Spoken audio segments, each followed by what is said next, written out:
What's going on, LEGO Maniacs? It's Ty, the LEGO guy here, and welcome to another LEGO Star Wars review. Today we're actually going back to the Clone Wars and taking a look at the V-19 Torrent. That's set 7674. It had 471 pieces, one minifig, came out in 2008, and it retailed for $55 US. Now nowadays this set's going for 164 new or 97 used, and I'm just going to tell you guys right now, when I saw this set back in the day, I didn't really know what I felt about it. I thought it was cool looking, but then when I actually got it and I now have it in hand, it's one of my all-time favorite Clone Wars sets. But we're gonna find out why. We're gonna get into its positives and its negatives. But enough talk, let's get right into it.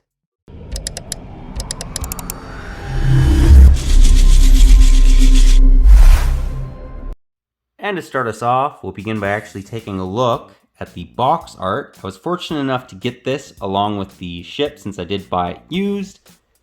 And as you can see, it shows the V-19 Torrent over a planet that looks like Tatooine. The clone in the top right corner. I love this box art. And it even gets into how this feature works on the set, the main feature, which actually works so well. Very impressed with it.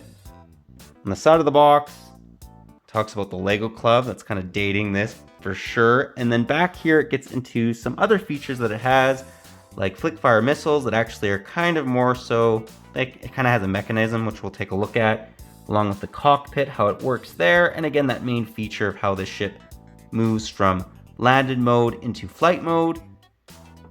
And then in the top right, or on the right of the box, we have a number of old school Clone Wars sets. I love these. Oh, they just look so cool. I don't actually own the Republic gunship, but I do own this ATTE.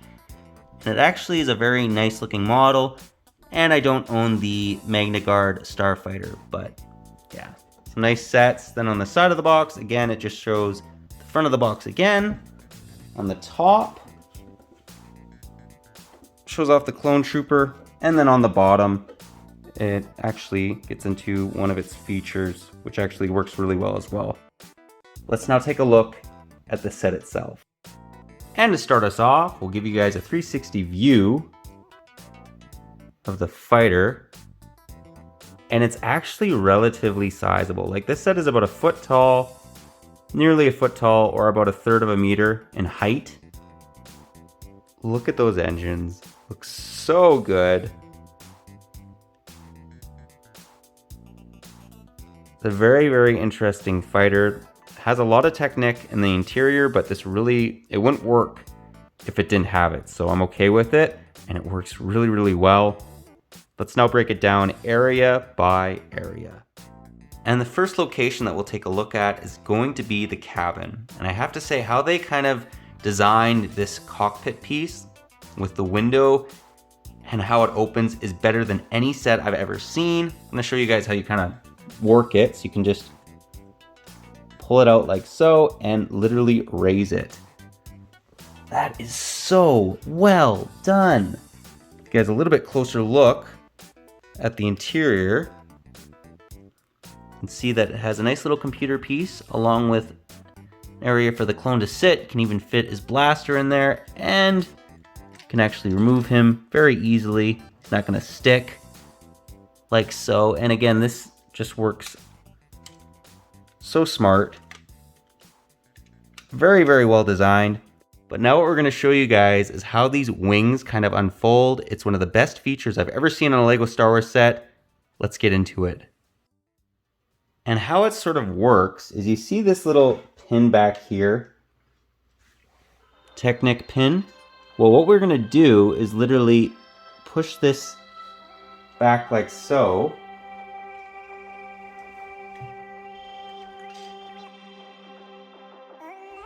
And bang. That works so well. Now, as you can see, it has a very large wingspan. Like this thing is about a half a meter in width, or about, it's nearly 2 feet, foot and a half in width. It is absolutely massive and it looks so cool. I'll attempt to give you guys a 360 view of it and how it sort of looks. Again, look at those engines. And there's the underbelly. Again, a lot of technique that kind of makes it up, but it just works really, really smart. I actually built it wrong the first time, but when you build it right, it works really, really well. This may be my favorite fighter by far. I just think that it looks really good, and again, that feature just works flawless. And then you can very easily just put it back together by just raising this wing. Notice how the wings kind of come in together? Bang! And then you just lock it with that Technic pin that I showed you guys, and it's good to go. This by far is one of my favorite fighters, one of the best working features. It's not gimmicky or anything like that. Now I will say the one negative about this ship is it sort of tilts a little bit too downwards. I know M&R Productions reviewed this, or Ryan, and that was one of the things he really didn't like. Again, I don't think it's too big of a deal, but it would be nice if it sat a little bit more level, like so, but it's not the end of the world. A couple little other areas I want to mention before we move on is it has the nice little Republic logos on either side. Again, those beautiful looking engines.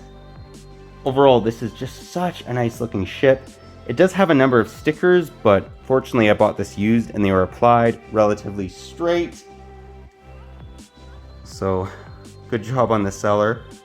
I hate crooked stickers, but again, if you can apply them correctly, it's not the end of the world. Very, very nice looking set. Again, that feature just works so well. Let's now take a look at the minifigure. A couple other things I wanted to mention though before we take a look at him is these wings were actually applied on wrong. I fixed it so you have the Republic logo on either side. And what's also interesting about this ship is it has spring-loaded shooters. Now, generally, I'm not a fan of them. However, these work a little bit better than most. Yeah, when they have a shooting function, I don't mind it. It's not the end of the world. It actually, I prefer it having it than not. And just so you guys know, this mechanism works with basically these air tubes. If it didn't have these, it wouldn't come down so nicely. Anyways, really nice looking fighter, works really well like we've been saying. Let's now again take a look at that minifigure. Here we have the single minifigure that's included. This is probably the main thing that dates this set. If it came out nowadays, it would have at least 2 more minifigures. But back in the day, they just basically said, hey, it has a clone pilot, that's it, that's all you get. And I'm okay with that. It just would have been nice to kind of get some other minifigures along with it. Here's his back torso printing. Nothing too crazy. But what I do like about him is his front torso printing has those tubes, those air tubes that allow them to fly in space. And then he also has the Republic logo on either side of his helmet. They actually got this right. They didn't put the Imperial logo like what we've seen with the UCS Republic gunship. Let's remove his helmet to reveal the beautiful, wonderful clone face. This one I believe we had from 2008 to about 2013, and yeah, nobody really liked it. It kind of looks off. But again, I prefer this minifigure have some face printing than no face printing. They could have just included like a black or yellow face like they did back in the day.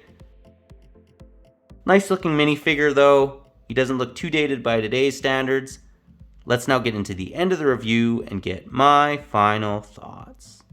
Well guys, that was my review. Do hope you enjoyed it. As you guys have probably been, hearing from the way I've been reviewing this, I absolutely love this fighter. I think it's so unique. I love how the wings fold down. That whole mechanism works brilliantly. It does sit a little bit too tilted downwards. Like I have heard other people who have reviewed this and they don't like the fact that it doesn't sit, more so just level. It kind of tilts downwards. Not the end of the world though. That is the one small negative with this set. Besides that, I absolutely love this fighter. I mean, look at this. This thing is so cool. Well, let me remove the mechanism again.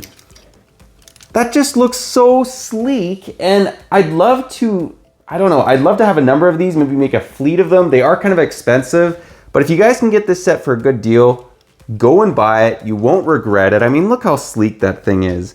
I just was very, very impressed with this. I like it as much as the ARC 170 Starfighter, maybe more. Like, I really, really like this set. But let me know what your guys' thoughts are on this one, if you like it, if you don't, any areas you think they could maybe improve on it, Overall, I think that this has aged very, very well. If they were to bring this set out nowadays, it would come with a couple more minifigures, but besides that, I really don't see many areas that they could maybe improve on it. Again, maybe make it, sit a little bit more leveled in landed mode, and include a couple more minifigures, but besides that, this set's a 10 out of 10. I have to give it that. A 9.5 out of 10. I'll give it that just because it doesn't sit level. But anyways, that pretty well does the review, but if you liked it, leave it a thumbs up. If you're new to the channel, definitely consider subscribing and click that bell so you're notified for any future Clone Wars, LEGO Star Wars comparisons, or LEGO Star Wars reviews. We do one of them every Tuesday, and I really, really enjoy doing them, especially when they're a set as awesome as this one.